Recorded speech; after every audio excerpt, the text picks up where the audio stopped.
дариға, алтын бесік, туған жер, қадіріңді келсем білмей кеше көр. Жата алмасем топырағында тербелмей, ақын болмай асыл болсам мен егер. Осы челленджді мен ағылшын пәні мұғалімі Тамиреске жолдаймын. Мен нөмірі 85-ші жалпы білім беретін орта мектебінің ағылшын тілі пәнінің мұғалімі Тамирес Есболовнан бұл челленджді тарих пәнінің мұғалімі Медет Ермековичтен қабыл алдым. Сен неткен отананан ғажап едің, әспеттеп көркем тілмен жазар едім. Болашақ ұрпағыңны бақыт үшін жайнай бер туған өлкем, қазақ елім.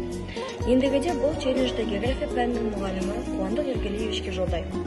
География пәнінің мұғалімі Жетпісбаев Қуандық осы челленджді ағылшын тілі мұғалімі Ақылжанова Тамирестен қабыл алды. Егемен елім десем сенімгіріп, бойымды билеп кетер сенімділік, ешкімге ауыстырмас алтын отан, жырлаймын қасиетіңді